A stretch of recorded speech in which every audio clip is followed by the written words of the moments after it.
Good evening and welcome to tonight's STEM Cafe, Harvesting the Power of Wind Energy. I hope everybody can hear me. Our guest speaker is Dr. Pullman, NIU Associate Professor in Mechanical Engineering, who will be assisted by Derek Hyland, who is our local DeKalb County Community Development Director. He will address local policy questions. I'm Dr. Judy Diamond, organizer of the STEM Cafes, and your host for this evening. Our STEM Cafes are brought to you by NIU STEAM and the Center for P20 Engagement at Northern Illinois University. NIU STEAM refers to science, technology, engineering, the arts, and math. STEM Cafes are fun, casual gatherings where adults can eat, drink, and chat with STEM professionals about the topic, latest research, and hot topics. Thanks to the generosity of our patrons, we are able to offer this STEM Cafe free of charge.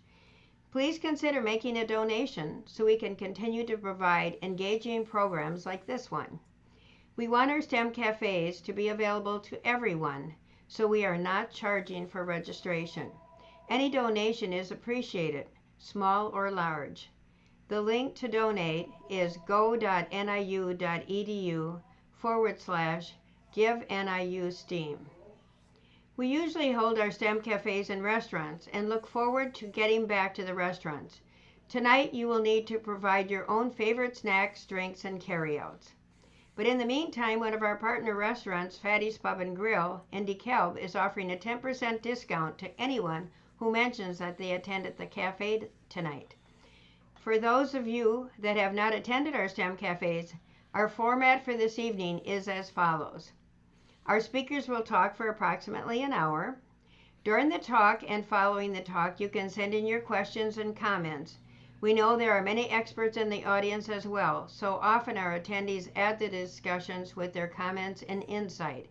We will use the Q&A for the questions and for the speakers, and the chat will be used if you are having technical problems of some kind. We will end by 8 p.m. If you experience difficulty hearing during this presentation, you can find a volume control on your screen that can be adjusted to your particular liking. It should be in your bottom left-hand corner. This cafe will be recorded. It will be posted on our website in about a week or two, as we will need to make sure that we have closed captions so it is accessible to all. We welcome your feedback. If you are interested in providing feedback or making a suggestion for future STEM Cafes, you can find the link to the survey in our chat tonight, or you can contact me at jdymond@niu.edu. Actually, tonight's STEM Cafe was suggested by one of our audience members. Our next STEM Cafe will be held on April 14th, 6 p.m. It's called Trash Talk, Rethinking Recycling with Dr. Courtney Gallagher. She is our NIU Associate Professor of Geographic and Atmospheric Sciences. She will be joined by Megan Maves of Waste Management. So let's get started. Tonight's virtual STEM Cafe is Harvesting the Power of Wind Energy. Dr. Pullman will be discussing the conversion of wind energy to electricity. Fossil fuel-based energy had millions of years to collect sunlight and be compressed underground. We are consuming at a rate that far exceeds its multi-million-year collection. Tonight our speakers will sort out fact from fiction so we can make informed decisions about energy use. Harvesting the kinetic energy of wind to create electricity relies on well-established principles in the energy industry. However, it also requires some changes in our thinking and behavior. Pivoting to wind energy may require power balancing of the grid because wind is intermittent. Are you willing to turn off your TV and lights so the toaster works? It also requires a willingness to see where and how energy is converted into the electricity that we rely on in our daily lives. If we can learn to harness and immediately use lower energy density forms, we will have greater sustainability and decrease impact on climate change.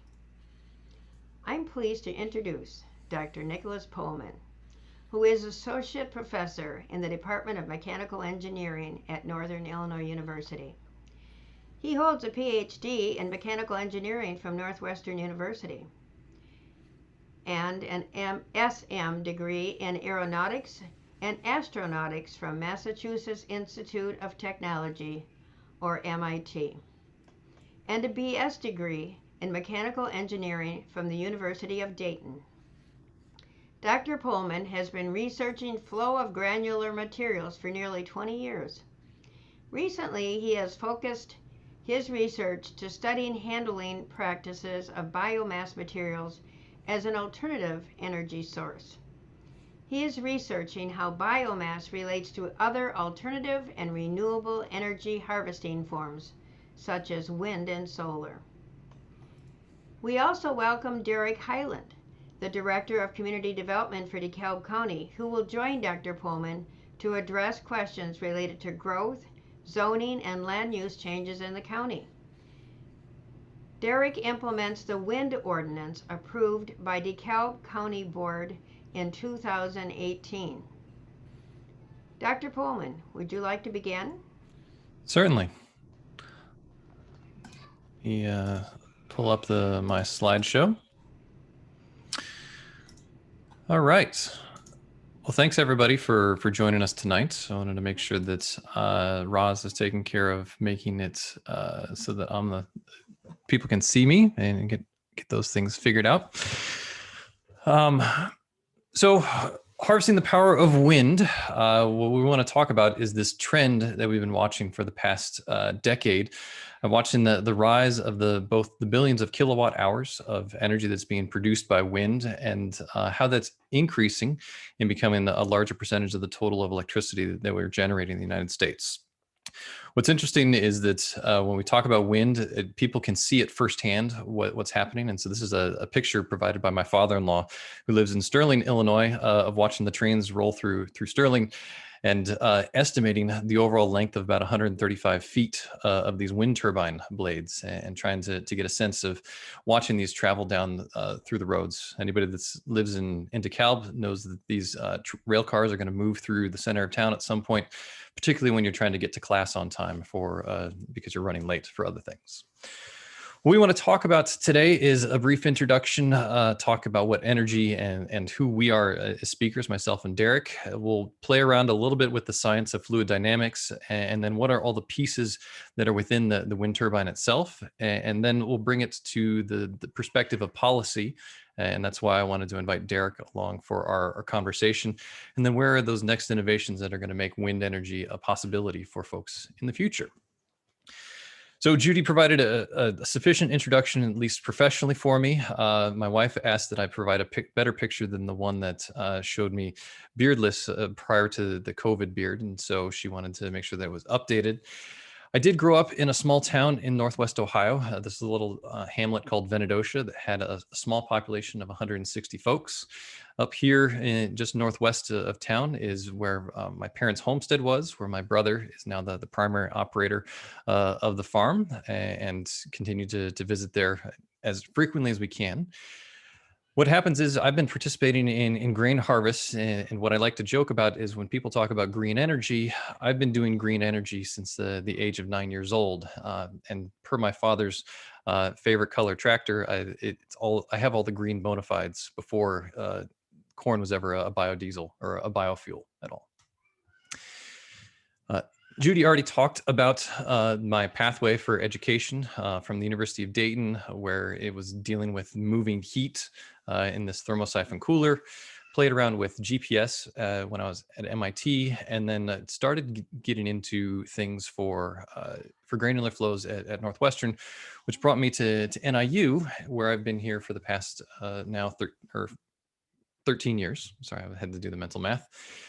And why in the world did she invite me to talk about it tonight? When I first arrived at NIU, there was a growing or a burgeoning interest in energy. And so I was in collaboration with Dr. Pradeep Majumdar and Milivoje Kostic. We helped develop the sustainability energy emphasis within the Department of Mechanical Engineering. It's a set of technical electives related to renewable energy, sustainability, design of thermal systems, all sorts of interesting parts that students have continued to grow with greater and greater interest, which is why I've been the instructor for a course numbered Mechanical Engineering 454, this alternative renewable energy, where not only do we sit in the classroom, but I'm inviting students to go on a number of tours of facilities at Freedom Fields. We've been out to Maplehurst solar installation just northwest of Rochelle. And what we'll talk about today, which is the installation of Florida Power and Light's, we now call Next Era Energy in Shabana. I did want to put a shout out here for my colleagues in the Institute for Study of Environment, Sustainability, and Energy. They're great colleagues that cover both the science side of it. I get to bring in the engineering approach of, well, it works great in the lab. How do we turn what is happening in the lab into the real world? And out of a bit of serendipity, we've all launched a new center 2 years ago called the Northern Illinois Center for Community Sustainability, as directed by our Vice President for Research and Innovation Partnerships, Jerry Blasey. And he was kind enough to choose the acronym NICS to make things very, very confusing when we talk about the center during the big meetings. In terms of providing policy expertise, I'm simply an engineer. I invited Derek Highland, or Judy was able to put us in connection. Derek's been the director of community development here in DeKalb for the past 4 years. And one of the things that we wanted to highlight, and if you wanted to take a screenshot in order to pursue or learn more about the DeKalb County ordinances, you can follow this web link in order to find this out. And what he's going to offer is observations in terms of the perspectives. What in the world does it mean when we come to installing these wind farms here in DeKalb County? Derek, I'm going to pause here to see if you wanted to add anything else. Happy to be here. Thank you so much. All right. Well, we are glad that you joined us. That's for sure. So one of the things we have to start with is trying to clarify some of our different terms and terminology that we want to use. And so I quickly went off to dictionary.com and grabbed the 4 definitions of energy. But as you read through this, you note that there is this challenge that if I circle the word that keeps appearing, is that there's a difference in what people understand when it comes between energy and power. And I need to help provide some sort of distinction between those two things to minimize the confusion. So from an engineer's standpoint, the technical definition of energy is the capacity to move something. And in that way, if you have something with potential energy, it has the potential to fall. If it has kinetic energy, it has the potential to crash into something. And so in terms of a mathematical sense, you can talk about things as being a force times a distance is the energy that something contains. Now, what'll happen, of course, energy can take many different forms. We're going to focus tonight on moving things in electrons, but those electrons then subsequently move all the Amazon boxes for the electric vehicles that Amazon drives around, as well as the boxes within Amazon's facilities. And I know that there's still a little bit of snow outside here in Northern Illinois, but a lot of folks want to move our 422 coolant when the temperature gets out too warm. And so how do we maintain the energy to feed all of these different things?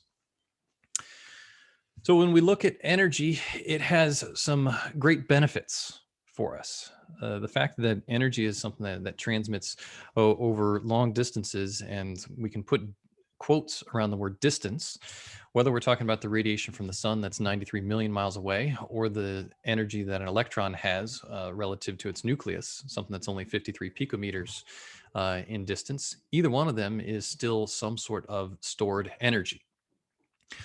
Fortunately, we've been accumulating energy from the sun for millions of years here on Earth, but now what we're doing is going through a process of consuming much of that at a different rate than what the Earth or the sun is distributing to us. What Derek may discuss is how we may not be pursuing wind so much in the future as much as solar, and that'll be an interesting STEM cafe that I'd suggest to Judy sometime for a future time. But I'm teaching my middle schooler as we learn from home. And of course, the things that everyone remembers from middle school science is that energy can't be created or destroyed. And so what in the world are we going to do with that is that we need to just make it go through this process of transitioning into these different forms of energy between kinetic electrical, from nuclear to chemical, and all of those sorts of things. And depending upon the scale, it's whether it's useful energy or destructive energy, of course. Well, if I have all of those forms of units, or all of those forms of energy, that means I want to talk about them in terms of units.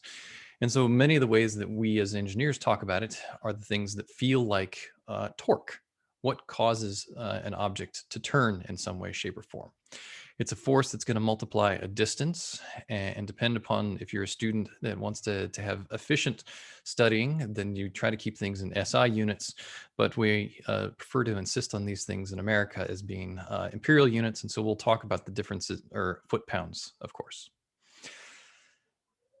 Well, if you designed some sort of system, you could make it something energy that's related to HVAC. And so you're going to go ahead and buy your air conditioner, depending upon how it performs in the summer ahead.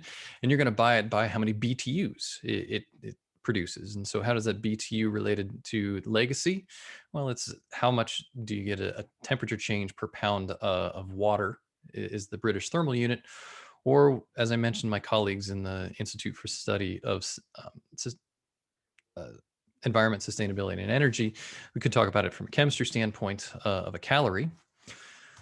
The ones that we as general consumers tend to think of is how much is a gallon of gas? How far is that going to get me in terms of energy?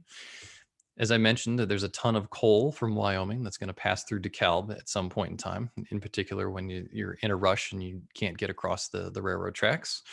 Or many of us are paying for therms of natural gas in order to heat our homes. And so we have all of these different forms of energy that arrive in our homes. But what we want to find out tonight is how in the world does the kilowatt hour of electricity, how does that come from wind as our measurement tool, or as our energy input? And so now here's where I like to provide that distinction between energy and power. All the members of the Tour de France, and I love watching the cycle racing because it's a great way for me to get outside, spend a little energy, get a little bit of a reset. Every rider is going to go ahead from whatever the start location to whatever the end location is in the race. They all travel the exact same distance. They all travel the same up-down location, so they're all spending the same amount of energy. What makes the user the most efficient and the winner of the race is, of course, the best power user. And so this is where time becomes a critical difference of all of our energy units. All of these things that I talk about energy are just fixed units, and it's just a total amount. It's how much is inside that box as an energy.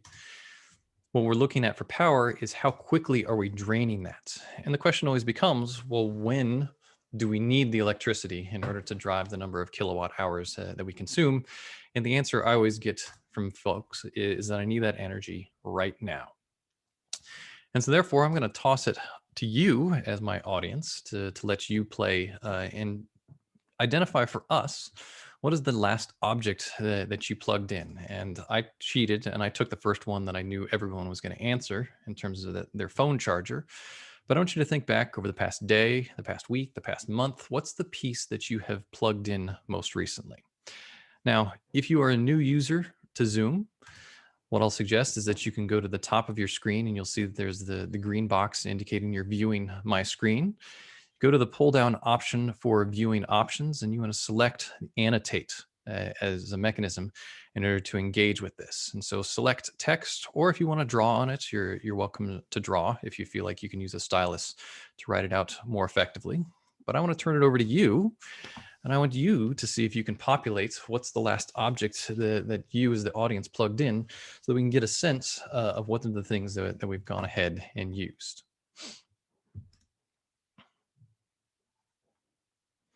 Sorry, I'm opening up the chat window to make sure that folks do have access to this.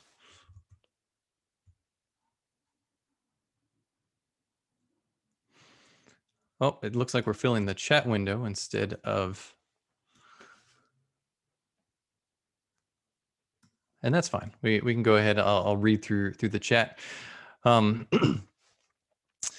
Christy did recently plug in a refrigerator. Ron did a vacuum cleaner. Bob was good enough to plug in his electric car. And we see that a lot of this stuff is chargers. a paper shredder. And what happens is we plug a ton of things into this. And what I'm looking for is what are the most unique and interesting ones. Someone indicated a smoothie blender, a printer, a toaster. And what happens is, oh, thank you, Derek, for letting me know. Apparently the annotate is only working for those of us that are the operators. We'll have to work out that bug in that feature. Thank you. Someone plugged in an air freshener, something that is a low energy part, or an air fryer. We had a poll question up here at the beginning of the session, and I wanted to go ahead and ask Becky or Roz if you want to go ahead and release the poll so you can share the poll results with folks. What appears to happen is if we had our druthers, some folks would be willing to unplug their television and find some other form of entertainment for the night, some other piece to unplug so that they know that their other objects would be functioning and would be useful. I anticipate there's going to be a question about energy in Texas, and so I'll hopefully talk a little bit about that in a few moments, about how people were unplugging things in order to minimize their energy usage. Fortunately, I see only few people were willing to unplug their furnace. Of course, this would be a very different question and a different thing to answer if we were to do this activity in the summertime. Are you willing to turn off your air conditioner? And so that's what begs the question, what have you recently unplugged? What are the things that you've decided that you no longer want to use because it's become too much of an energy drain? What are the things that you say that it's no longer worthwhile to continue to leave it plugged in? Because what we tend to do is we leave the things plugged in, but we turn them on and off so that they are always an option or always available to us. So where I want to challenge your assumption tonight is folks tend to think that all the things that are behind the outlet have an infinite amount of resource. And for any of the folks that have done math, you know that there can't be things that are greater than infinity. But what we continue to do is we continue to plug all sorts of items into these outlets. And of course, this is different than tripping a breaker. The breaker is just limiting the maximum amount of current in a particular location. But if everyone in their households continue to plug in more and more items, are we actually going to be able to draw an infinite amount of energy resource? Well, why is that important? Well, we can see that there is an energy production that is pivoting to renewable energy. The graph on the left is what, when I first started teaching renewable energy and took this information from the Energy Information Administration, the EIA, which is chock full of tidbits and pieces of information, not only to learn about new alternative energy, but also what's the rate of change of these things. So just a decade ago, wind, geothermal, and solar PV only made up 1.3% of our total energy production. And in just a decade, we have increased that by an order of magnitude. And what we want to focus on tonight, obviously, is the wind, which is currently only making up about 24% of it, according to this report. If you look at different things that focus solely on electricity, it'll become a larger factor because not a lot of petroleum is going into our electricity grid. Well, how are we going to get there? How are we going to understand the features that are related to energy? And folks that attend a STEM cafe, obviously, Judy mentioned that science, technology, engineering, arts, and math. And so I promised you there would be math in some way. Ultimately, we're harvesting the energy from a fluid, but what in the world makes something a fluid? And so you can see up here in my figure, a water droplet showing falling into a liquid, but something becomes a fluid if it has any sort of property where the atoms themselves are too small to track individually. What will occur is that those atoms, since they're so small, they have a continuous shear, which means that they're going to be sliding relative to one another. It's the reason that we use lubrication in our engines using engine oils. And it's the reason that we're able to breathe is that we can go ahead and move that fluid in and out of our bodies quickly and easily. The important variables that I want to help us keep track of is we don't track mass of a fluid, we track its density. And so, of course, the density of water is going to be much greater than the density of any sort of gases. And so that'll play a role, which is why we've been using hydroelectric for generations. And wind energy has only been something that's growing at least extensively in the past decade. If you want a fluid to move from one location to another, you need some potential, and that potential comes from the pressure. Flow moves from high pressure to low pressure, just in the same way that you feel like there's less pressure in your shower head when it's clogged with too many things, either from sedimentation or someone happens to flush the toilet as you're showering. We'll talk about the importance of local velocity and how velocity impacts this. And ultimately, when I mention impact, it needs some sort of momentum transfer through the force F. And so I did see that there were a number of students who have at least signed up to participate. And so hopefully they'll recall these things. In Bernoulli's equation, which is relating our change between pressure and velocity. And so if I were to track a fluid, any of these velocities, these black lines, and move it to a different location, I'd see that, hey, this has a large velocity. The turbine is capturing some sort of energy and then has a lower velocity on the outlet. Well, anyone that follows Bernoulli's equation says that, well, if I have a decrease in velocity in one location, I'd have to have a subsequent increase in pressure. And no, downstream of these wind turbines, we don't have an increase in pressure. What's instead happening is that we're using an area to capture how much of that velocity is coming in. So we have our velocity squared multiplied by the area, and again, our density of our material. And we look at how much of that momentum is going out, how much is trailing out the right-hand side versus what's going in order to understand what sort of forces we get into this control volume. Ultimately, what that means is that my Bernoulli equation gets modified to not only have the change in pressure and velocity in the downstream location, but we also get energy out of the system. And so we're going to generate some sort of energy in this wind turbine. Well, if I look at this in terms of dimensions, I'll see that I have a force. And if you recall back to our energy slide, energy is a force times a distance. And so I still need a distance to make that work. And so if I were to take that force and multiply it by velocity one more time, that becomes our power term. And so the important takeaway from this slide is that power is a function of the density, the velocity cubed, and that's the important feature. Every time that I increase the velocity of my upstream, I get a cubic increase in available power. And then, of course, the area of what all of this is flowing into. Well, if I dig down further and look at the airfoil itself, what's the piece that makes up the wind turbine, we can look at this from a cross-sectional shape, much in the same way that the Wright brothers did in forming the first airplane in the early 20th century. There's a force of lift that's going to be associated with these terms, and there's this coefficient, C sub L, that we talk about, as well as a drag, all of the force that's causing any sort of object, in the same way that if I were to stand in front of a fire hose, I would want to fall over from hitting that fire hose, and that's due to all of this drag feature. Of course, the drag tends to be something much greater than lift, and so you have to properly balance these things, which is why we haven't been flying, or why humans have only been flying with heavier than air aircraft for about 118 years. Well, of course, if I were to change the direction of the wind, and so I took some red arrows to indicate if the wind were to change direction, we ultimately end up with an opportunity to be able to turn the flow.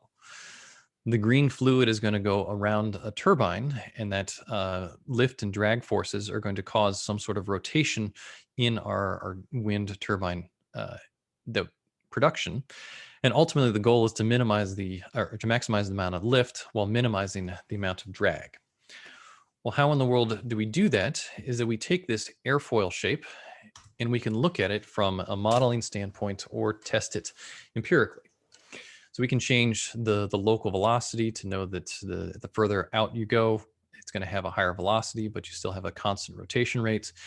And this was the point where some of my students would say that I've gone too deep into the science, where our coefficients of lift and drag are going to change as we adjust what the different angles of attack or the different amounts of the direction of the wind. What do want to spend a little time on is comparing the hydroelectric that I mentioned that's been around for centuries, and how does it compare to our wind sources is of interest in tonight's discussion. Water tends to be constant with respect to time. Our rivers are fairly steady versus we have our unsteady flow conditions. We'll talk about the difference of densities momentarily, but you can't collect water energy in the lovely flat plains that we have in northern Illinois, but we can disperse our energy collection through wind. And how do we do that? Well, you get smaller individual investments rather than having government invest in things and maintained by the Army Corps of Engineers. Well, again, how do we compensate for this difference? We recall the density of water is 1,000 times more than the density of air, but the velocity of air gets to move faster than the velocity of water. Remember, the velocity is a squared term in the forces and a cubed term in power. But then ultimately, what probably interests most folks is that you can make the area that you have in your air collection much larger. And so you could find a number of examples online showing what is the rate of change of the amount of energy that's collected out of a small wind turbine, which you note down here is a half a megawatt or 500 kilowatts, up to things that are growing in area or growing in radius to become 8 megawatts. Beyond just increasing the size of it, what you can also do is play with N, which is the number of turbines that we use, which will be part of our discussion that we have with Derek later.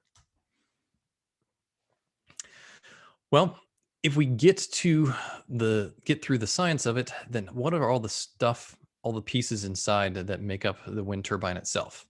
In other words, how many parts in this can break as an engineer attempts to go through the process of designing this energy conversion? Well, first, let's continue with our turbine blade features. What you'll note here is that a blade is a shifting shape as you move from what we call the root, or the part that's attached to the center of the turbine. You see that they'll have circular cross sections, but then it changes to a number of different airfoil profiles. In some cases, it has a very fat thickness when the radius is small, but then of course getting to smaller and smaller thicknesses as well as smaller lengths as you get further out in the radius. These turbine blades are carbon fiber exterior. You want to have something that's strong but low mass in order to keep your angular momentum at a low enough value. You need some sort of structural integrity, but then there's a number of loading scenarios. Obviously, gravity is one role. The drag of what you have is your upcoming wind, which is why we have to feather these things or rotate them into winds that become too much. Or as this study in the journal Energies was looking at the loading of ice on the leading edges of the turbine, what happens is you load these different things up. Well, of course, over time, as engineers have figured out how to increase structural integrity, they're increasing the size and dimensions of the turbines. And what I did want to highlight is the version that's installed at Shabana, the one that's local to us at NIU, is this 1.5 megawatt size. And they're already building pieces that are 7.5 megawatts and larger. And to show perspective of how big they are, here's a picture of an Airbus A380, the world's largest aircraft relative to some of the larger turbine sizes. They will note these houses down here, but as a benefit to anybody that might be frightened in Northern Illinois, all of these enormous ones tend to be offshore wind only. As you're finding these different features, you can see a little bit of the fibers that make up the carbon fiber, and you can see exactly how enormous these things are relative to an individual. Even if we assume that this person is 6 feet tall, means that the thickness of the blade or the length of the blade is somewhere between 18 and 25 feet in terms of size and dimension of these enormous ones. Of course, as engineers build things, they are built only to some level of function. And so you can run into structural failures. And this was me doing a screen capture of the page of what we find in looking for images of wind turbine failures. Despite looking at these pictures and the concerns, I have yet to find any sort of reports on death by falling debris from wind turbines. It's not to say that there is not a danger to it. There is danger anytime you're doing any sort of energy conversion, whether it's releasing a spring or popping a balloon. But there doesn't seem to be a systematic reason to be concerned due to these structural failures. What you'll note is many of them are near not populated spaces in order to provide us with a little bit of margin of safety. If we've figured out how to generate lift and drag, we now need to mount that turbine blade on something. And so we use this hub that the gentleman is standing in terms of showing, again, the perspective and size. If we wanted maximum efficiency, we'd have single turbine blade hubs. And the reason you talk about that efficiency is that it wouldn't have turbulence as the next blade moves through that exact same space. The reason that we tend to see them with 3 blades is it provides a better balance given the enormity of their size. What you'll note is that the connection here allows each one of those blades to rotate individually. And so you rotate to adjust that angle of attack that we indicated when we were looking at the coefficients of lift and drag, so that you can get to the greatest efficiency regardless of what your incoming wind velocities might be. Digging deeper into it and looking at all the components that are inside, what we'll say is that bus-sized nacelle at the top of the wind turbine. First and foremost, you have a yaw motor, something that's going to go ahead and rotate all of these into whatever the direction of the prevailing wind would be. None of these are fixed, pointing only in one direction. They have the ability to rotate 360 degrees, and the vane anemometer, or the wind vane on the back of it, is going to help be part of the decision making that's going to take place in terms of which direction.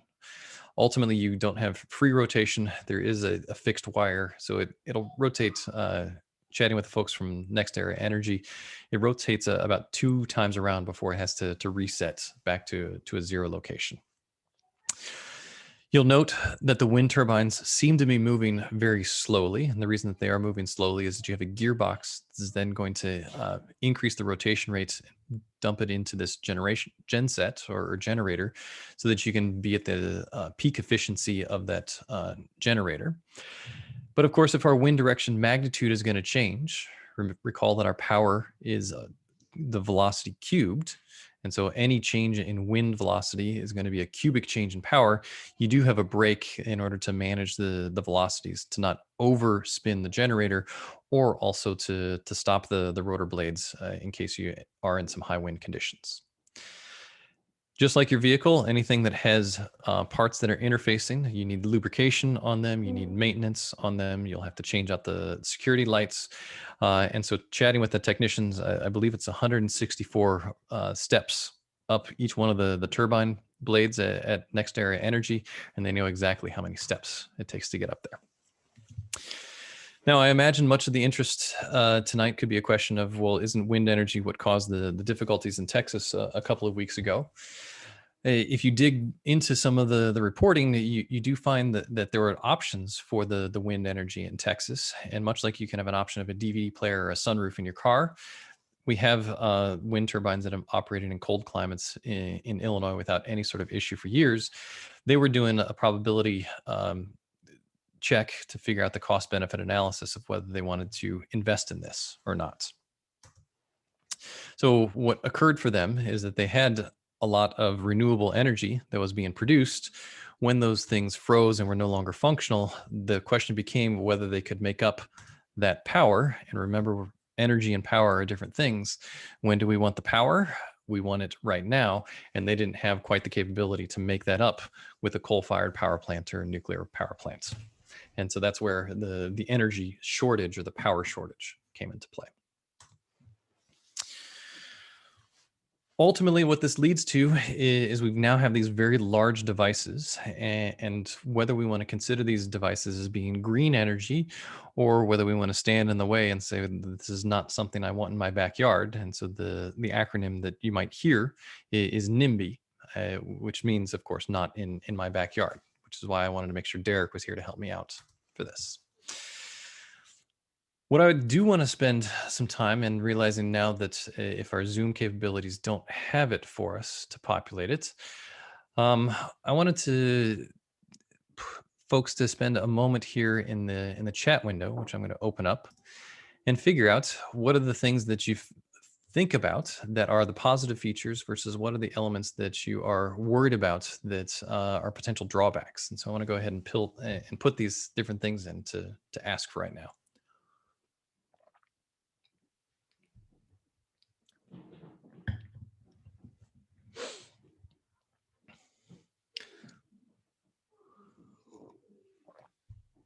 So some folks are asking about birds, whether there's enough space in the United States, whether there's toxic byproducts.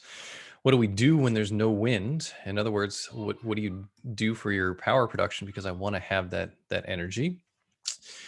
Concerns about light flicker in terms of a stroboscopic effect in this, and then what are we going to do of getting away from our fossil fuels? And you'll see momentarily when I pull up some maps of available wind energy, there's a ton of wind offshore. But where do we use the wind? Well, we use it here in the center, in our population centers. How do we make that happen? And then there is this question: what do we do for the spikes? What happens to these different things when our wind energy is suddenly coming on load, or conversely going off in our setup? And so I see there's a number of questions. Do we have the space? Do we have the capability? Do we know if we can populate it? And what I want to do is I want to stay fairly local and talk about how the perspectives are affected here in DeKalb. So let's start with environmental effects. And everyone loves wind because they say, look, it produces no harmful effects. And correct, it has zero emissions, but as I like to say, after all the construction is complete. And anyone that, like the picture I showed on my cover, there are a number of trucks just to deliver all of the different components. Three large trucks to deliver the three large blades, but then you have components delivering each one of the internal parts of the nacelle, the parts of the tower, the concrete pilings. And so there's still a meaningful, and what I'll say is a non-zero carbon footprint on all of this. And the question always becomes, when do you start counting the environmental impact? For those folks that are thrilled about GE pivoting to electric-only cars, what I'll say is I live in a suburban municipal community that I have to buy my power from this Fox Valley area, and more than 50% of my power comes from coal. I could buy a GE car or a GM car in a few years, but lo and behold, it's still going to come from some sort of fossil fuel. And this really becomes the question: when do you start counting the environmental impact? Well, if we look at our statistics currently for wind production in the United States, Texas obviously is the highest in productivity. They have the land mass and the investment in it.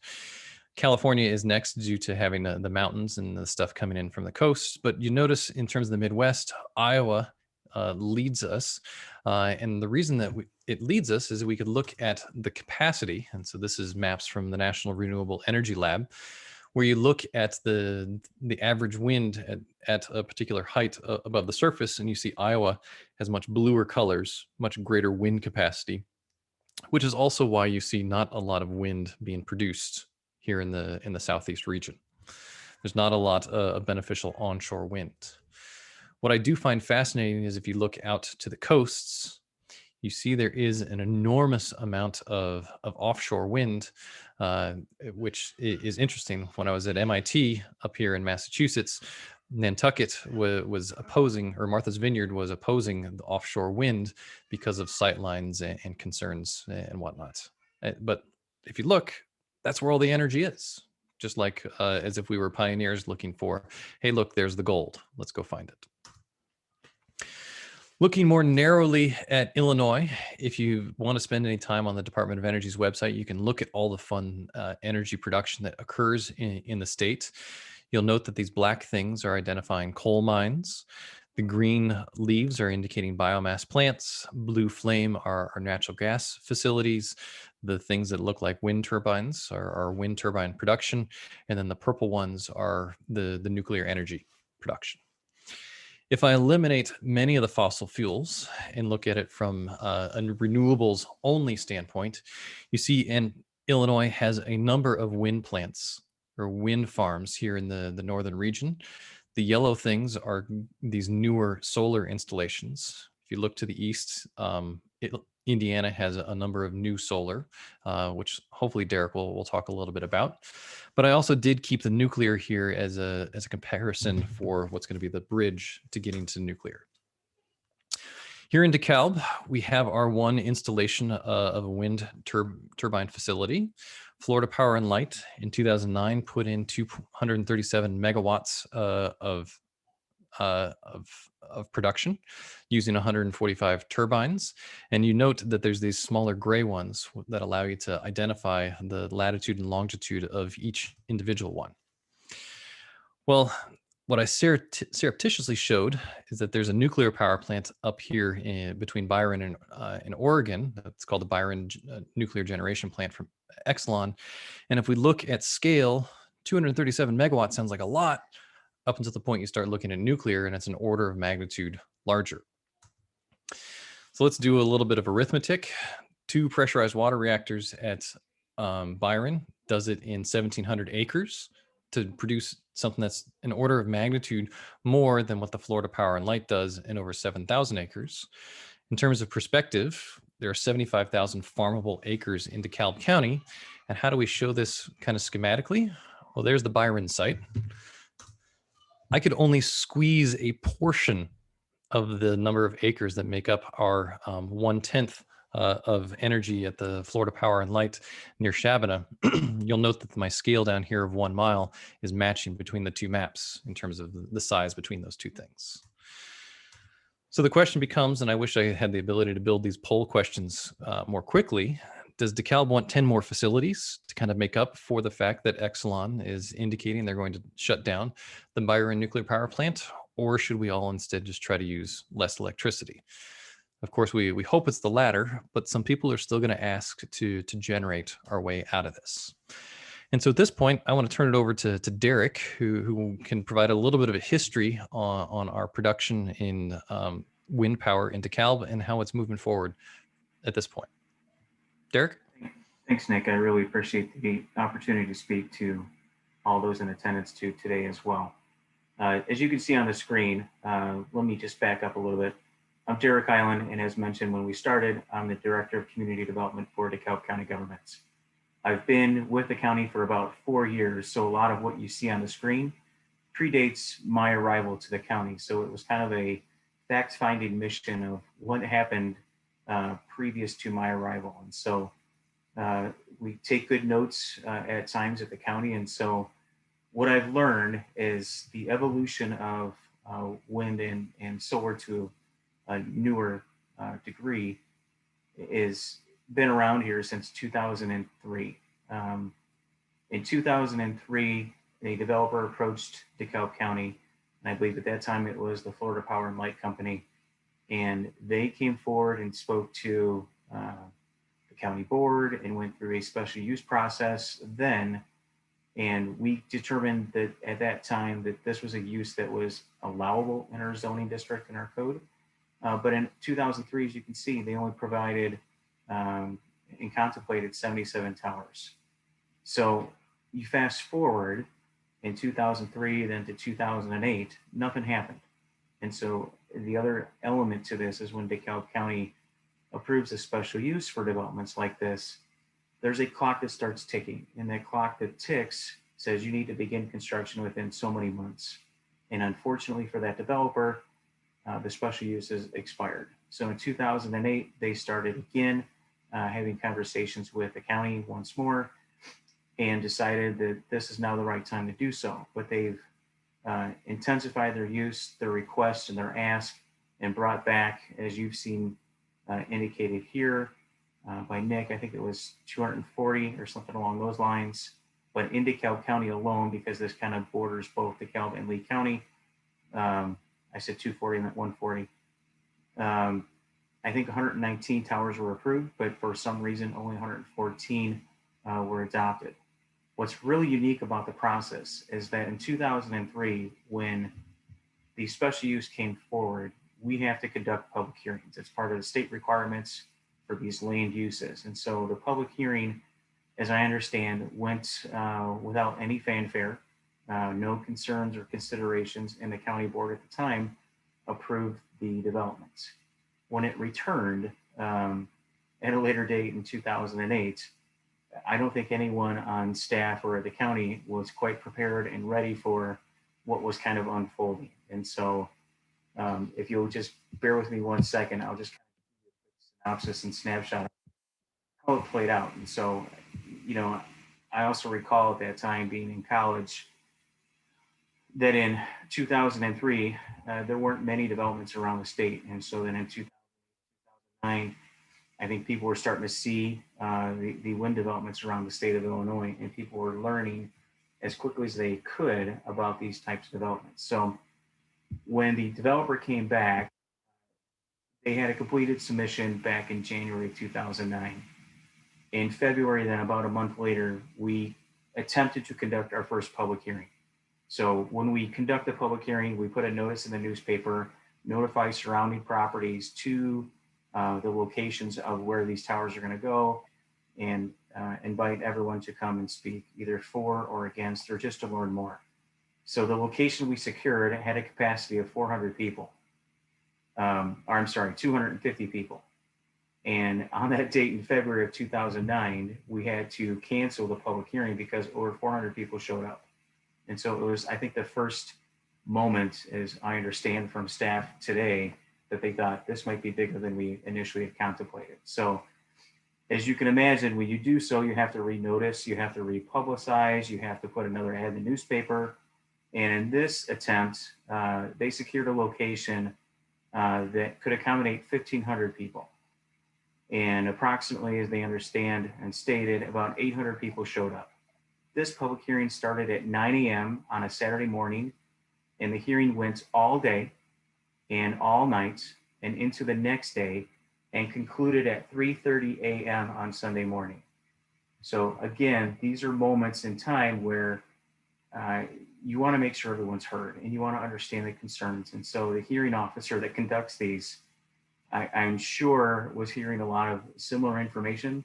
I wasn't a part of it, as I indicated, but that's a really long public hearing. And I have all the sympathy in the world for them, because I, even in my career of almost 20 years, I've never encountered anything like that. So what happened after that? I'm almost done here. What the hearing officer is asked to do is they're asked to make a recommendation to the county board based upon the conditions provided and how it adheres to our ordinance. And at the time in 2009, as they indicated, the county staff and the hearing officer looked at this development and said, you know, we don't necessarily have a wind farm ordinance.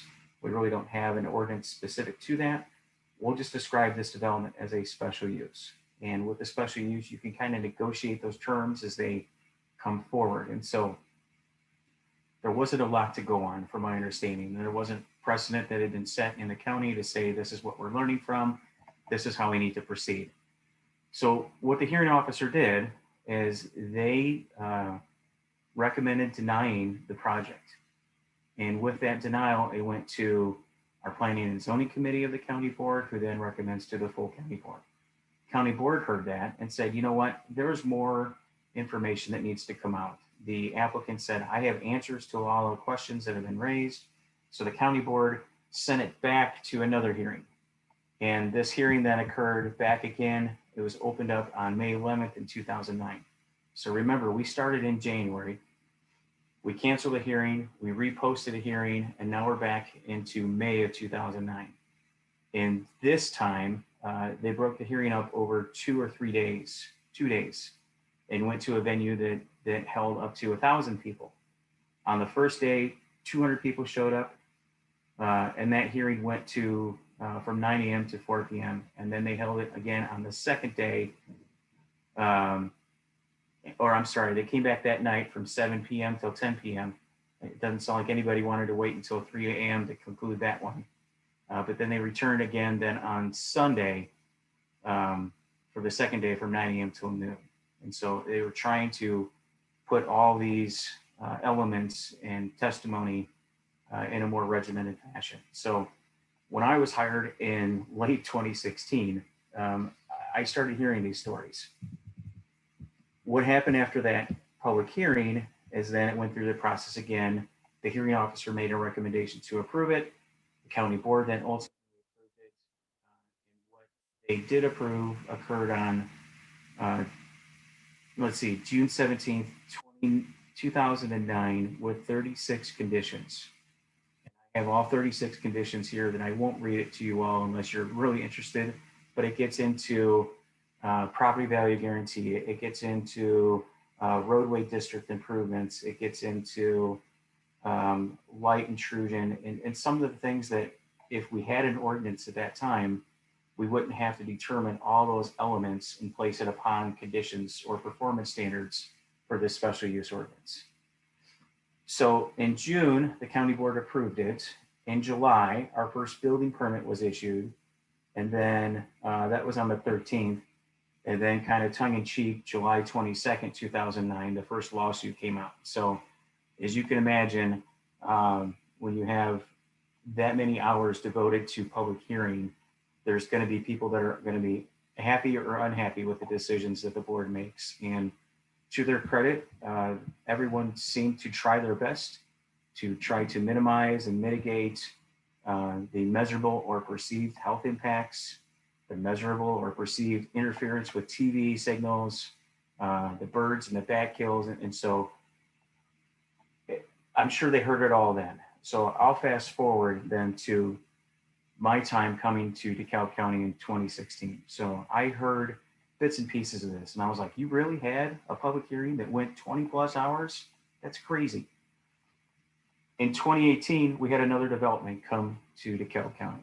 And in the maps that you showed, a developer was interested in placing turbines in the northwestern quadrant of DeKalb County. So if you look at the map, it would be north of this, Nick. It would probably go back to your Byron plants. So it would be the area directly, there you go, the northwest quadrant. So if you think of geographically about Route 64 all the way up to Route 72 and probably anything contemplated then west of Annie Glidden Road was kind of the ballpark area that they were concerned with. Thank you. And when that developer came forward, again, the phone calls started coming in, the people started stopping by going, is the county board going to allow this? And so we talked as a committee with the county board, and I said, some of you lived through this once. You have an option. You can either continue to call these special uses, and then you could quantify and qualify each one as they come forward and negotiate the terms, or we could craft a sustainable energy ordinance, and we could have a wind ordinance, and we can have a solar ordinance, because the state of Illinois seems to be finding these energy credits and these renewable energy credits that are offsetting the costs for these developers. And so there began our process in 2018, knowing the interest from 9 years prior. I wanted to make sure I could find the biggest venue in DeKalb County that would accommodate a public hearing. So I didn't get the convention center at NIU, but I did get the Egyptian Theater, and we tried to appease anyone that would be interested to appear. And so we did a very similar thing and held a morning session and an afternoon session and an evening session, but it didn't go 20 some hours. And I think some of the concerns have been vetted, but those concerns that have been identified, to the committee's credit, they heard those concerns and put in place, I'll call them performance standards. So DeKalb County today has a wind ordinance that would allow a developer or a wind developer to come to DeKalb County, that they can follow a very regimented program to develop wind in the county. What I shared with Dr. Pullman before we started and started talking about some of the initial thoughts I had on this, I said, I don't think we'll see wind in DeKalb County being developed anytime in the immediate future when other counties haven't taken this approach. Other counties have very more forgiving ordinances or no ordinances at all. And so if you look around the state of Illinois, you'll still see wind being developed. just recently drove down in the west central part of the state, and a new development just popped up, it seems like overnight. Certainly COVID played into that quite a bit because we weren't traveling, but there it was. What's really popular in DeKalb County right now, though, is the solar. So the county board again adopted the wind, but shortly on the heels of that, they adopted the solar. And solar seems to be where DeKalb County's interest in renewable energy has been regarding development. I would probably not go so far out on a limb and say I know why, but I suspect Facebook and those other data centers in the area have a lot to do with the recent interests.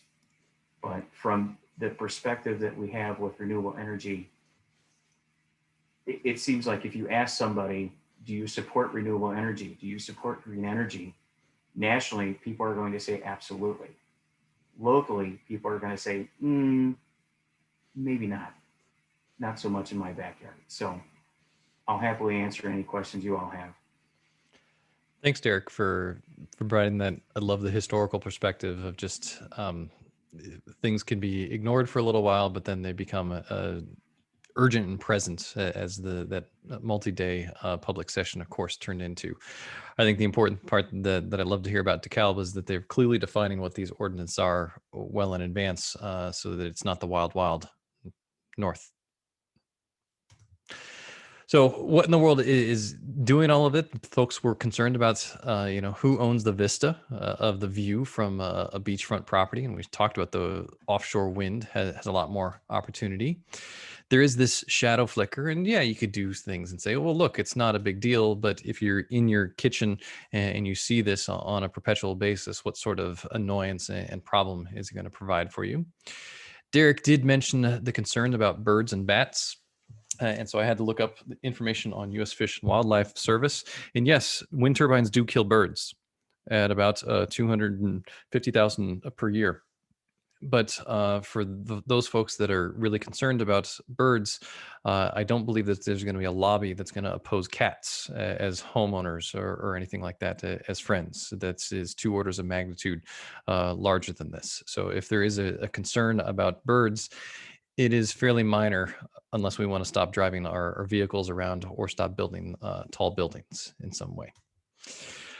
Now, I do see that it is 5 o'clock, and so there is some time for discussion about innovations, but I did want to give folks a bit of a break to get up and stretch.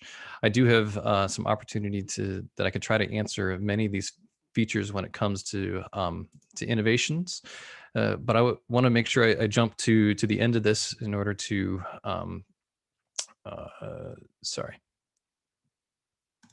wanted to jump to kind of the summary of all of it. So there's plenty of power. The sun's still shining and we're still accumulating plenty of energy. With wind turbines are using the solid fluid interaction rather than heat. And so we're not burning stuff as we are with fossil fuels. And what we've been able to do is look inside and note that these are no longer the passive windmills that were used by farmers in the late 19th century. These things are maintained by companies because they're large and complex.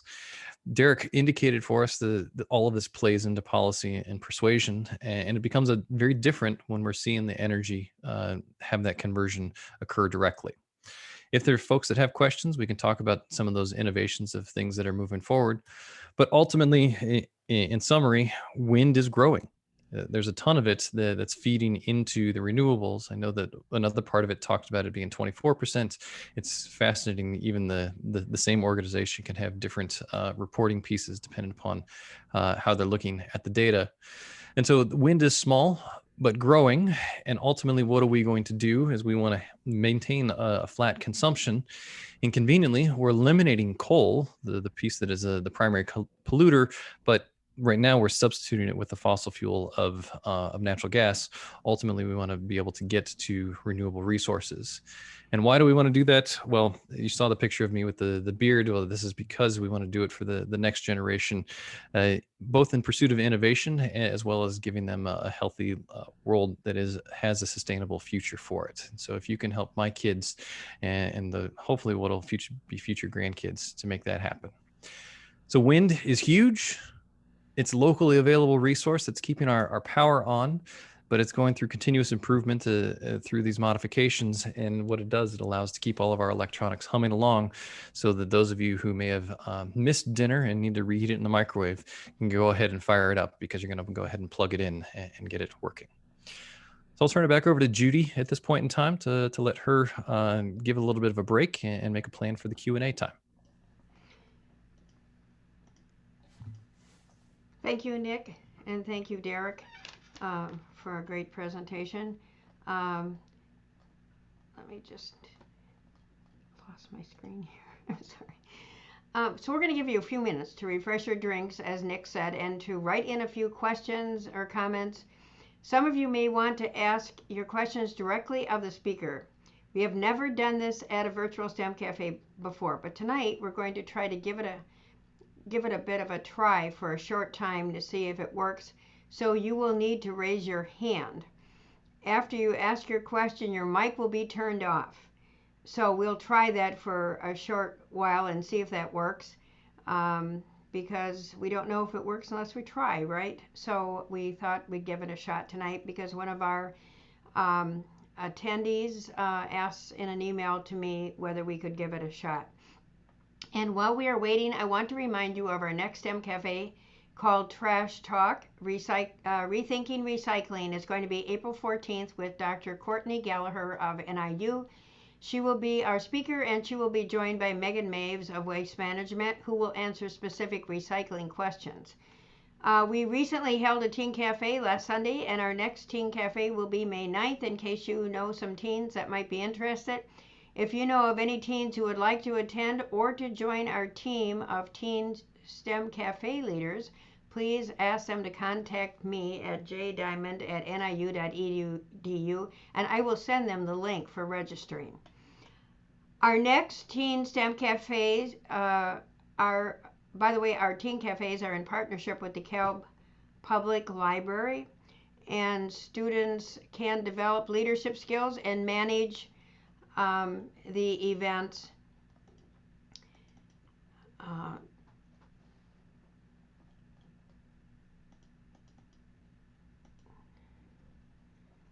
So we'll just give you a few minutes to put some questions in.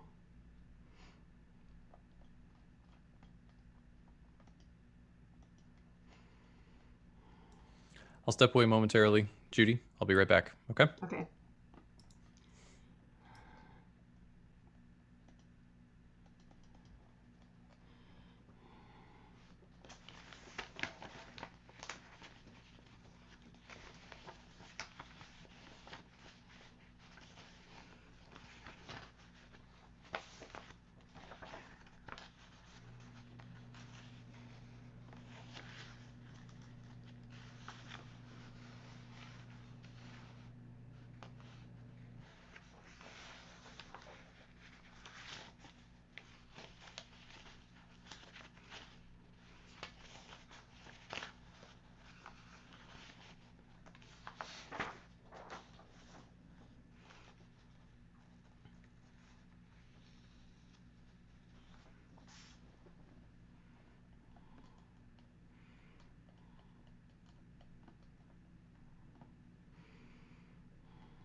Thanks, Rebecca. Oh, I knew someone was going to ask about return on investment. And so I do have a slide on that in terms of energy production. So would you like me to read the questions, or can you see them, Nick? I can see the questions that are currently in the chat. I do want to... we have several that have been put in the Q&A. Right. Cool. Well, let me jump into some of these pieces. When it comes to return on investments, I knew that the financial part was going to come into this. One of the things that happens is that to develop power is usually about $1 to $2 per watt, or they tend to talk about it as being, $1 to $2 million per megawatt. So that just scales as almost a 1-to-1.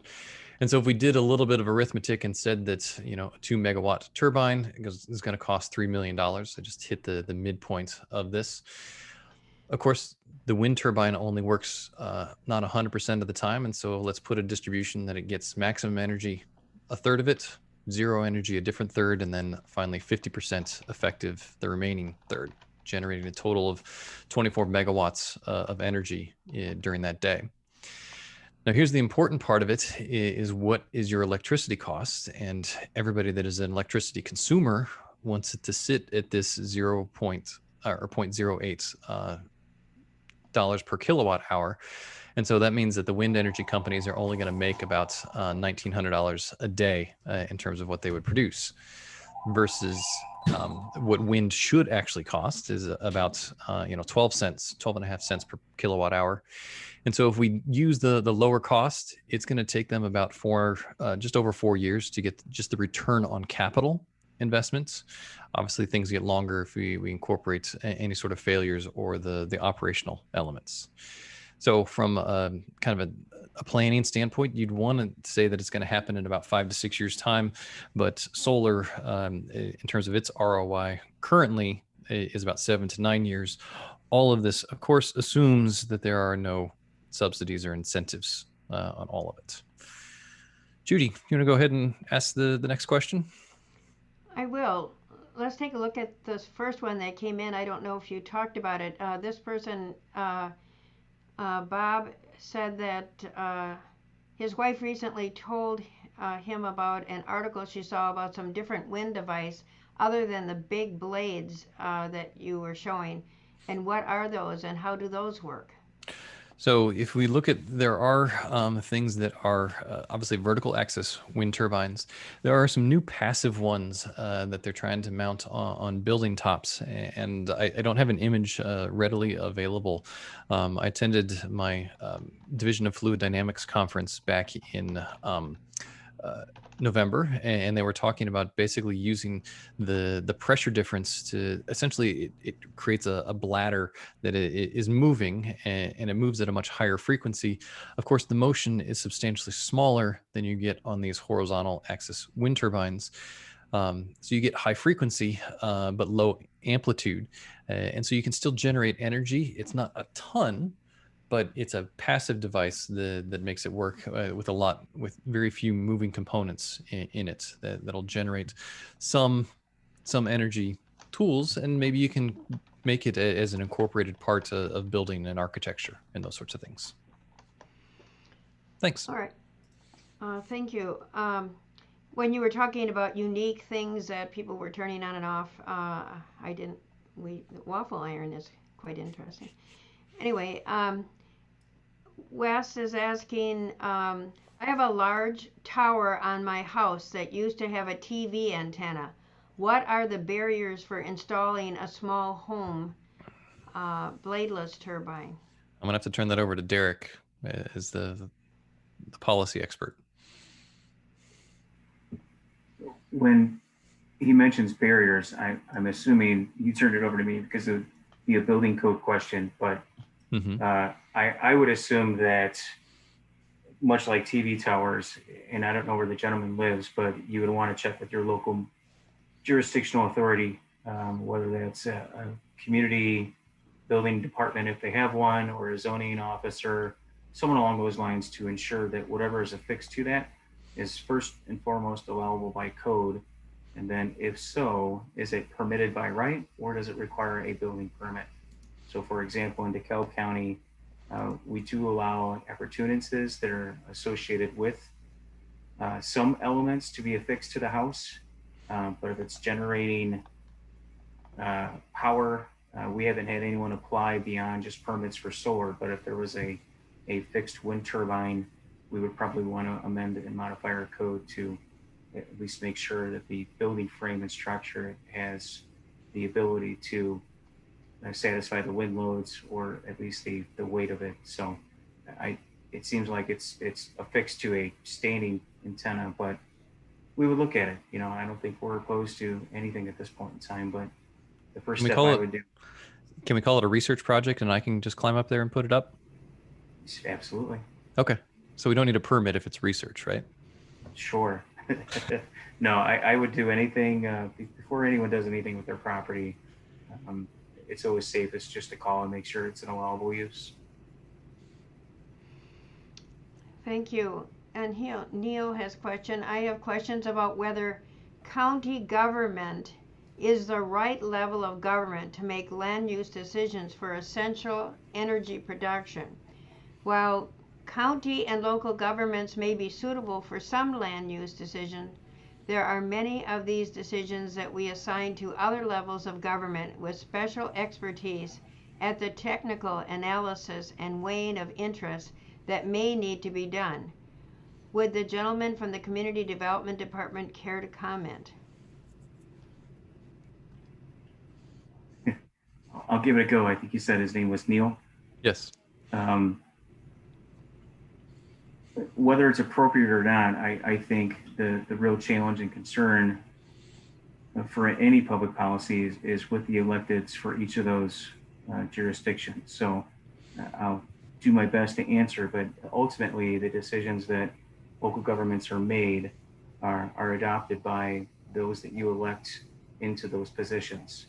My role and responsibility then is to take those policies that have been adopted and put into code and enforce it. And so oftentimes it starts at the local level. I do have a building inspector that is very well versed in the electrical field. He's been the go-to building inspector regarding solar installations. I know tonight we're talking about wind, but if Neil has an opinion of where he thinks this should go, I would love to hear it.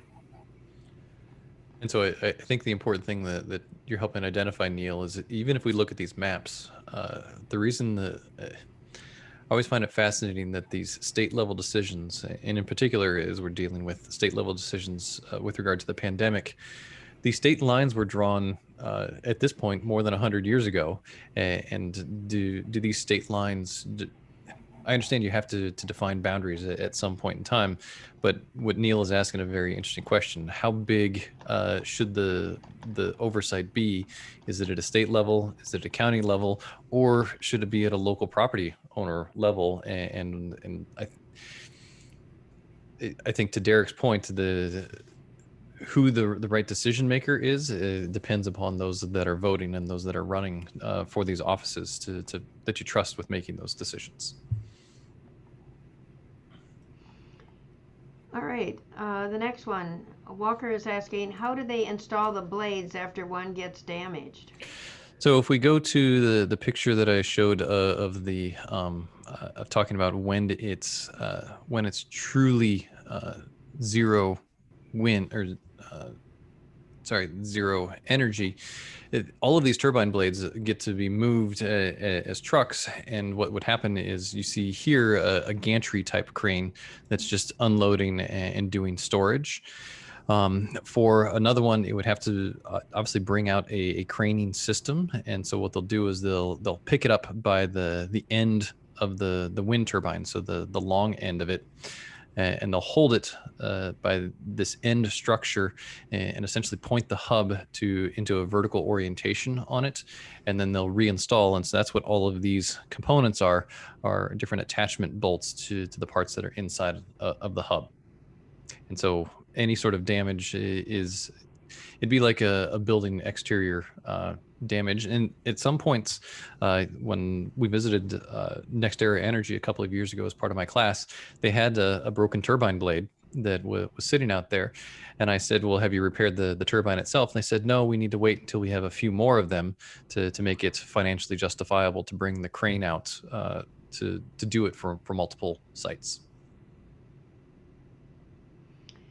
I have a couple photos if you'd like me to share those, Nick. Sure. Can you share them right now? Yeah. I'll stop the sharing and you can jump on. Yep.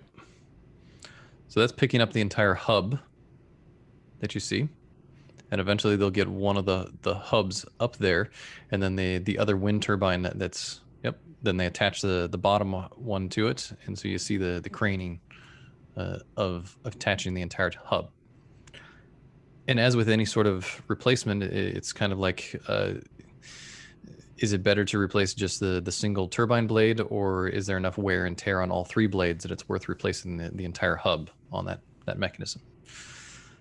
Those tower heights are about 130 feet, and so it's not an enormous crane, but it's not a crane that regularly sits floating around in somebody's backyard. We good? Mm-hmm. Okay, our next question from Devin is, how does the cost for wind and solar compare to fossil fuels? Has there been much improvement in renewable energy costs recently? So the challenging aspect of cost, and if I jump to that slide of looking at the return on investment again, the question becomes, where is your, how much are people willing to pay for energy? And as with most, everybody wants to pay the least amount possible for the amount of energy that they feed into their homes. And the only thing that's going to drive it in the opposite direction, if you look at our energy production, part of the reasons that natural gas has grown so much is not because, hey, it's cleaner. It's the fact that we've been able to figure out how to access it and move that to a cheaper resource than coal. And ironically, we're in Illinois, and we are probably the second or third most abundant coal state after Wyoming. No, that's not West Virginia, but it's Wyoming is where most of our coal is coming from.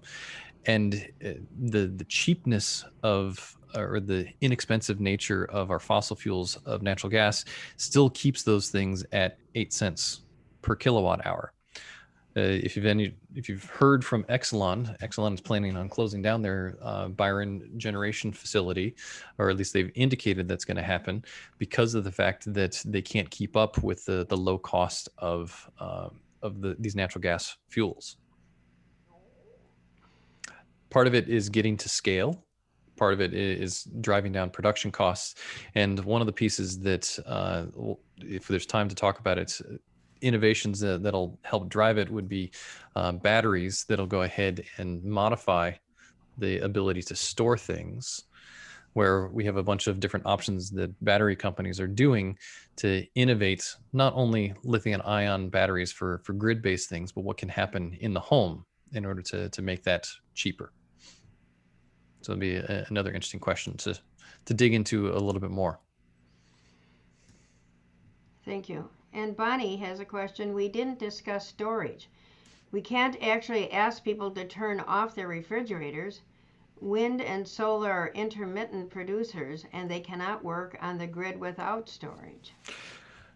So when we talk about storage, I picked up just a plot of net metering that takes place from solar, and people tend to think of this more for net metering because you can do a local solar installation, which if your consumption rates are going to oscillate, but then your production rates also oscillate in the other direction, how do we fill in these gray gaps? And again, going back to the difference between energy and power, from a mathematical standpoint, the area underneath this blue curve is equal to the amount of area underneath the purple curve. And so this is what we'll call a net zero type of energy. But they don't match up for need right at that particular instance. And so, yes, storage is going to be a critical part of it. And so I had a colleague, David Schroeder, who is the CTO of Volta Energy Technologies. You can look at their website, who provided a great, when I very offhandedly said, I know you work in battery storage. How is that relating to solar or to wind? And a wealth of resource. It was like opening up a dike in terms of how much information from both large companies, these small innovators, Do we use different things instead of fixed batteries that are lithium ion? Do we use just chemical batteries, what are called flow batteries, to make this work? Or do we have better grid connections? How do we maintain the spikes? I know there was a question from someone about if you turn these things on and off, do they create spikes of electricity? And what you're trying to do is impedance matching or matching the resistance in these different ways. But yes, storage is going to be critical because the growth that we're going to get, this growth is only going to happen more as storage capabilities continue to increase in terms of our intermittent sources. So Devin has a question. Are there any rules in California or coasts about putting wind turbines up? You're asking somebody who is not a policy person. And so you'll see that there is, as I mentioned, when I was out at MIT in the early 2000s, that was when Martha's Vineyard was opposing this, and their opposition, if my memory serves me correctly, was claiming that it was a Native American either not burial ground, because obviously they would be at sea, but a Native American holy space or part of a tribal region, and so therefore wasn't allowed as kind of their workaround to say that they didn't want to disrupt their sunrises and sunsets. Who controls coastal waters, I believe is a national piece, but knowing that the locals will have some sort of say, as Derek said so eloquently. Everybody says, yes, I love alternative renewable energy, but I don't want to see it being produced. I don't want to have to worry about identifying where it's taking place. So Connor is asking, is there a way to find a numerical comparison for negative environment effects associated with building wind turbines versus other energy production methods? So what the Department of Energy has started to incorporate into their proposals is that they're called what's called life cycle analysis pieces, LCAs. And what they're identifying is what's going to happen after 20 years of operation of this wind turbine. How does it sunset its components? But similarly, when it comes to things for solar energy, where are we getting all of our rare earth minerals, our rare earth materials in order to make these solar cells? And so this question always asks, when are you going to start counting that environmental impact? And much in the same way that it's hard for, I think of this in terms of football teams or baseball teams threatening to leave their location. They say, well, we have this great, gigantic economic impact on it. And so if we leave, then it's going to be detrimental to the city of Chicago or something along those lines. How do you find all of those different ancillary types of things? It's a big network problem to be able to trace that down as to where the starting point of when does the counter begin, when does the counter end? Because if you wanted to talk nuclear, and I mentioned nuclear, all of our consumed fuel rods, they only have a couple of million years in order for them to be safe, in order to handle and be able to operate again. But does that necessarily count if they are very carefully controlled and put in Yucca Mountain or something like that? I don't know the right answer, but you do have to look at an entire life cycle assessment on these things. So Harlan is saying a calm wind at night. Beyond nuclear energy, what green options are best? It's going to require storage. So our wind and solar is going to naturally require storage because at night you can't guarantee that the wind's going to blow. But the other part of this is whether we're buying energy efficient devices, whether we're turning off the devices that we don't need. One of my favorite questions that I ask my alternative energy students is I tend to teach it in the fall, and I have everybody stand up and see if they have an air conditioner, and 90% of them stand up. And then I start asking what the set point is on that air conditioner, if it's anything lower than 80 degrees. And of course, they all remain standing. And I keep counting down. And lo and behold, I guarantee there's a handful of 4 or 5 students that have a set point on their air conditioners of 65 degrees. And I say to them, is that, do you truly need it to be that cold to be comfortable? And it's like, no, I just want it to be as comfortable as possible for me. And what are we going to do as our small incremental changes so that the total load of energy that's necessary is going to continue to decrease? So Newell is asking, I'd like to better understand Professor Pullman's characterization of space efficiency of wind. When characterizing wind as requiring 7,000 acres, is that 7,000 acres taken completely out of agriculture production for 140 wind turbines? So each takes 50 acres? So what you ask, Neil, is a really great question that I didn't have a chance to put a slide in here for. And the difference between this is what is spacing, which is what's necessary, and ground contact on all of these features. And so you have to have wind turbines that are far apart from one another so that one wind turbine doesn't affect the one downstream of it. You don't want to, just like the water skier behind a boat, whether they have smooth water or clean water to flow in, you need these things separated enough. And so the 7,000 acres is a result of spacing that takes place. But a farmer can go ahead, and all of this stuff is agricultural lands. If I move forward a few more slides, you'll see that this is all zoned as agricultural land. A farmer can go ahead and essentially do their planting and cultivating and all of those sorts of things almost right up to the tower base. And so no, it does not take that out of production. And so there's this balance of spacing and ground contact. And so when we talk about 7,000 acres, it just means that it covers 7,000 acres, but each one does not take 50 acres. It's a small footprint on it. But in that same vein, I can't put another one in between each one of these other turbines because it wouldn't collect enough energy between those. Great question. And Harlan has a comment here. Woodward has a unit in Germany that evens out electricity fluctuations coming from wind energy, as energy must be constant. Any comment or elaboration on this issue? What we are going to need to do is figure out our grid tie mechanism. And part of the reason that I talked a little bit about Texas is that Texas decided a number of years ago, in order to not tie themselves into the grid that exists for the eastern part of the United States and the western part of the United States.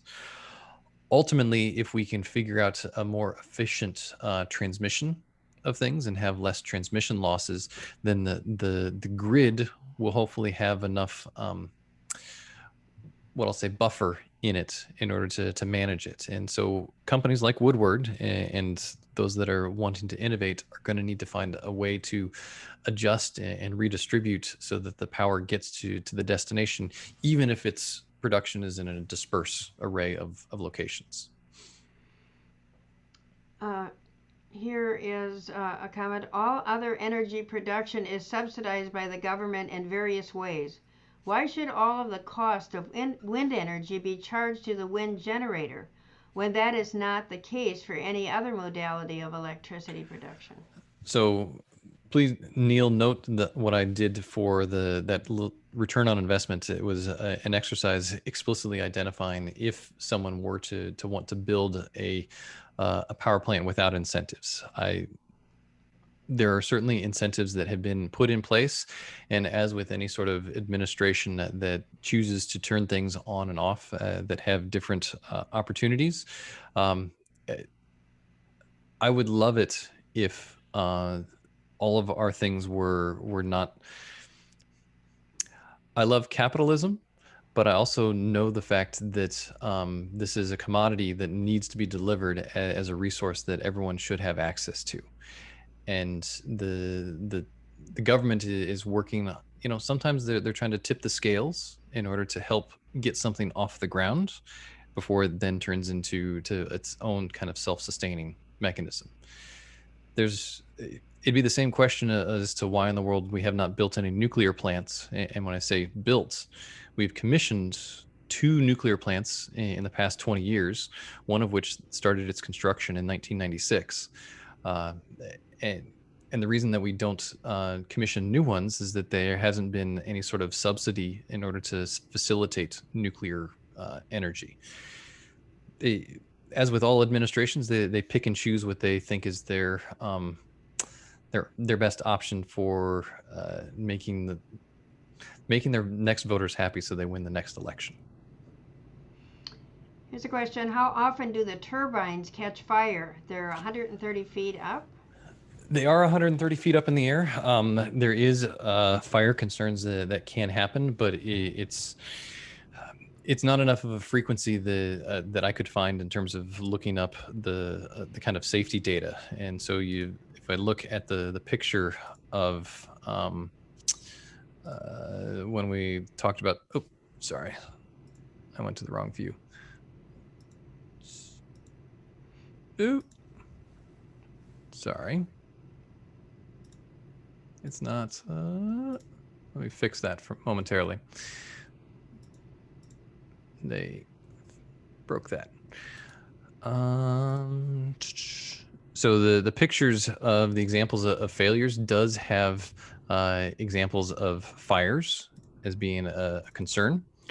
And so you'll note that this scenario in the third row that I'm going to highlight does show a scenario of a fire occurring in a wind turbine.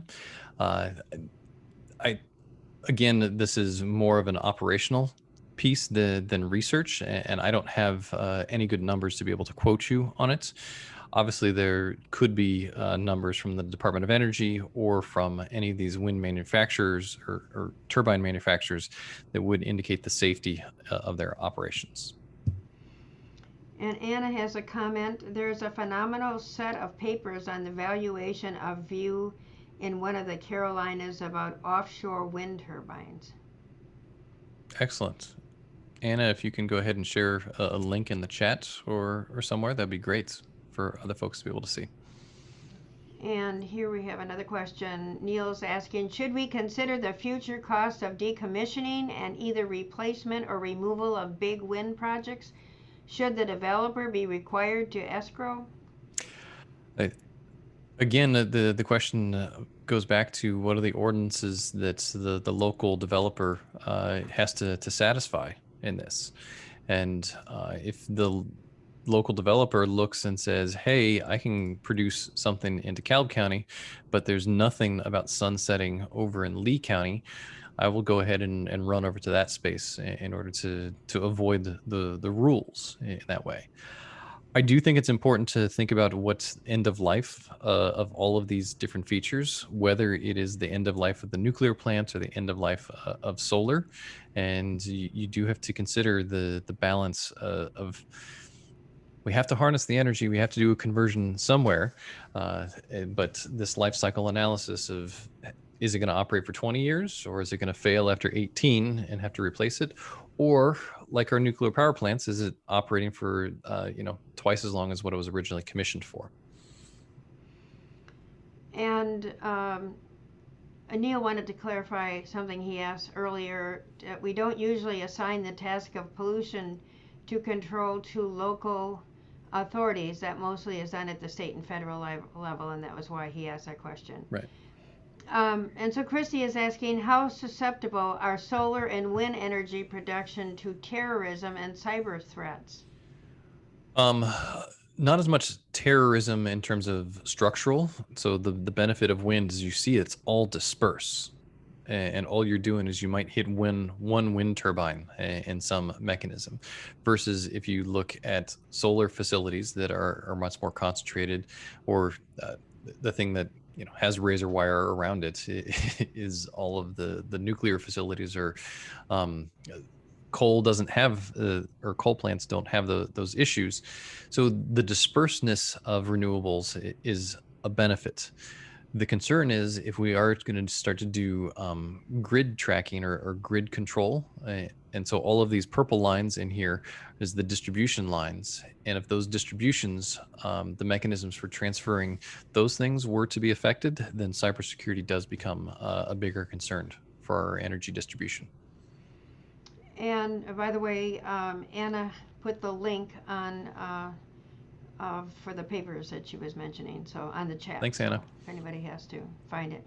Okay, Ian has a question. Where are the areas of greatest opportunity to improve efficiency and power density per turbine? Where are the greatest losses in the system? So if we look back at the pieces of the turbine, the area that most folks tend to be working with right now are just simply to increase the mechanical length of it. And the reason that you increase that mechanical length is every distance becomes a square of the area of what you're producing. The challenge becomes, can you continue to make these things larger and larger in terms of their structural elements, and can you transport them? When I was at Northwestern, I had colleagues in the what's called tribology area. It's basically the interfaces between all of these bearings. And can you improve the thrust load and the side load bearings on throughout this entire mechanism, whether it's the blade itself being able to rotate most effectively, the rotor moving through all of these different shafts that need to be aligned. And so there's a lot of frictional things that can be improved. And even if we could improve the transmission of the gearbox. So much of the low-hanging fruit right now has been simply to increase the scale and the size of it. But to answer Ian's question, there's anytime that you can help lubricate and make things that don't have surfaces that are touching, you're going to have an improvement in productivity. And Kate has a great question. What is your best advice for students who want to pursue a career in wind renewable energy? Wind, yeah. Well, the question becomes, which part of wind do you want to do? Is it advocacy from a policy standpoint? Do you want to design the structures for the tower companies? Do you want to be the operators for companies like NextEra Energy that are doing the maintenance on it in order to upgrade and reduce or adjust those equipment? I think the easiest thing is to kind of follow your passion of saying that this is something I want to learn more about. And as you learn more and look at it from what I like to say from rotor to ground level, if I start with wind and look, is there material science that takes place in the rotor design? And when I say material scientists, I'm also meaning chemistry. And so you could play around in chemistry to find new materials. Do you want to do the mechanisms inside? Do you want to figure out new generators? What are the pieces that have magnets that have less contact in them for less losses? Structurally, can you figure out this? Can you do things from a policy standpoint in terms of placement? How do we convince the folks on the coasts, yeah, your sunrise is going to be a little disrupted, but if we push it far enough offshore, then we can go ahead and take care of minimizing at least your vista. But then you of course have to figure out how you're going to transport all of that from an offshore mechanism into the population centers that are taking place. So there's a wealth of different options to pursue renewable energy, regardless of whatever your particular discipline might be. I'll say that be good at math and science, so that when you look at equations in the future, you don't necessarily get too frightened when things like this show up on an exam and a professor says, well, now go ahead and tell me what is the structural load that's taking place on this tower due to the change in wind that'll take place.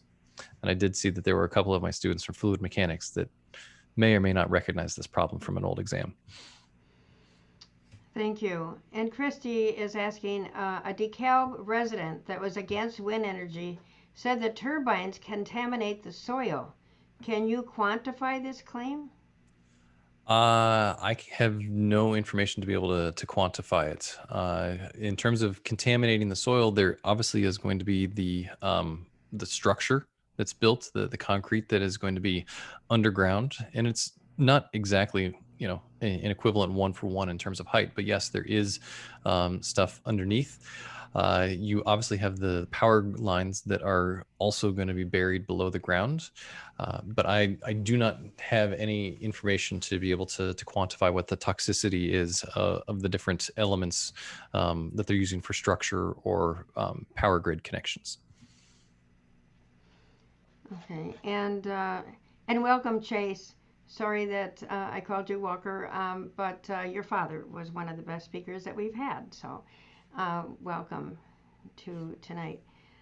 So Bob is saying, I missed a part of your presentation, so I don't know if this was covered. How do we get grid storage implemented to smooth out wind/PV production? So ultimately, it's going to take this battery storage, and so the parts that I didn't get to talk about is some of the research, not only in terms of dispersing what the orientation so that you can maximize energy. And what's interesting here is it tends to happen is the first turbine is the one that captures much of the energy, and the stuff downstream of it is dispersed by this wake that you see. But what we're learning is that if we go ahead and have that first one have a little bit less energy, we can gather more energy out of all of them together.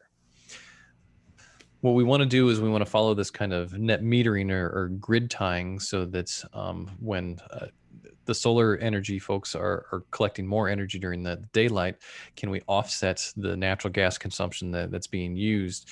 But better yet, if we can generate enough solar, then what we would do is we would then push those into batteries that could come in and out of it. And these are the list of kind of companies that are hopefully going to be responding to that grid storage for batteries, being able to collect the excess energy and then be able to, redistribute it at the end or when it's necessary.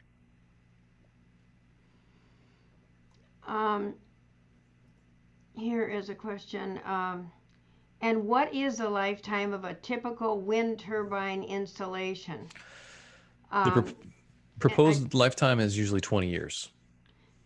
Yes, I saw that online, and I thought it said that it would take you 15 years to get your money out of it, and it would last about 20 years? So having, as I said, grown up on a farm, farmers are really good at longevity in terms of they're willing to turn those things around in investment and know that it's going to take a substantial amount of time.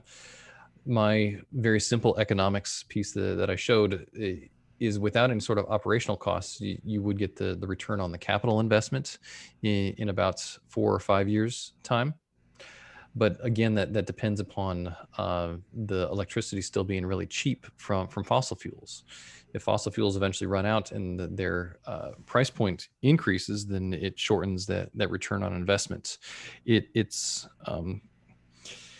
as with all of these things, how do I say this the right way? You don't get into the energy business because you want to make a lot of money. You get into the energy business because of the fact that you're providing a service and know that there is still going to be a net positive that's going to come out of it. It is not a venture capital piece where you want to look for 10, 15, 20% growth and be in and out in 2 or 3 years' time. And I think that's one of the challenging aspects of energy innovation is that it's always going to take time to recoup your costs on it. And by the way, referring back to another question, Wes is online here, and he's a soil microbiologist, and he's saying that a soil microbiologist would strongly oppose such views, whatever we said earlier. So maybe he can give us more clarification. Okay, so Robbie is saying, I hear there are a lot of jobs being created in renewable energy. Can you mention the companies that would be creating these jobs? So I mentioned General Electric, the one that produced the actual turbines that were installed in Shabana. All of these power companies are going to have obviously installation crews, much in the same way that there are crews that go around and repaint water towers or build water towers. And so there's the structural, what I'll say, the large scale companies that do the fabrication. And so instead of building architecture pieces, they're building towers. The question becomes, are you willing to go through the process of living? And when we started talking about coal or other resources, South Dakota, and so let me pull up my map here of wind energy or wind availability. South Dakota had a number of folks that moved to that region in order to help install wind many years ago. And so you had what will be towns that popped up, kind of like gold rush towns, where people were living in that region for a number of years doing a lot of installation in South Dakota. If you want to do the install part, then are you willing to relocate for short term as those building pieces move to different locations? Otherwise, it can be as simple as getting internships with ComEd here in Illinois, or Duke Power and Light over in the East Coast, or Commonwealth, Con Ed, Consolidated Edison in the Northeast. And so how do you get involved in those organizations? You hope that the institution or whatever university or community college you might be integrating with has good connections with them in order to start down that career path. And so Robin's asking, can anyone speak to what happens to wind turbine blades once removed or replaced? Are they recyclable? Simple answer, no. So we talked about the wind turbine blade as being this carbon fiber material, which means that there is a resin associated with it. And so in terms of a comparison, if anybody goes out and maybe you've dented your bumper on your vehicle, and so you can see the kind of carbon fiber breakup that occurs in that dent. It's full of the different fibers that are there, and then what is a polymer resin of some sort. And it's very hard to spend a lot of energy to separate those two things. So there isn't a great, what I'll say, blade recycling program. It's not like the things that we have with the aluminum and steel and other features, but in the same vein, we don't want to build a wind turbine blade out of those high mass materials because their angular momentum and cost would be substantial. And Daryl is asking, is solar or wind more efficient given the land use and the pollution to produce or install or recycle the components? That sounds like a great life cycle assessment piece that I don't have the answer to here tonight on the day before St. Patrick's Day. But what I will say is that we do have to consider the lifetime analysis of all of these features. A decade ago, when compact fluorescents came into being, and we were filling them and had mercury that was involved in those compact fluorescents, and now we've pivoted to LED light bulb materials. And all of these features, we want to start to look at where is the original source, where is the destination. For hundreds of years, we've taken all of the coal that's been underground, and where that coal accumulate underground is that it was vegetation and sunlight that was converted and compressed and became coal. We went through a combustion process, and then that combustion turned into smoke, and then that smoke went into the atmosphere. And the great thing was once it went into the atmosphere, we could not see it anymore. And much like I mentioned, once it's out of sight and out of mind, we have to start to consider what is it truly gone? And that's the same vein or the same feature that's made fossil fuels so challenging to come back from, is that they say, well, look, our emissions, they just dump it into the atmosphere. And as with anything, the astronauts in the 70s that went to the moon, and they looked back at Earth and said, oh my goodness, that is a closed thermodynamic system. If you keep taking the things that are underground and pushing it into the atmosphere, eventually the atmosphere is going to respond in some way, shape, or form. And so we do have to find the right way to measure energy costs from underground to its end destination. I've attempted to be very apolitical throughout all of this, but know that the costs of fossil fuels has just been a hidden cost for years. That's all. And I don't know if you can see the chat. Nick, there are a few comments on there that we don't want to miss here. Sure. Wes was talking about the soil contamination. I don't know if he could maybe make a statement or two about the soil contamination, because I'm curious about it as well.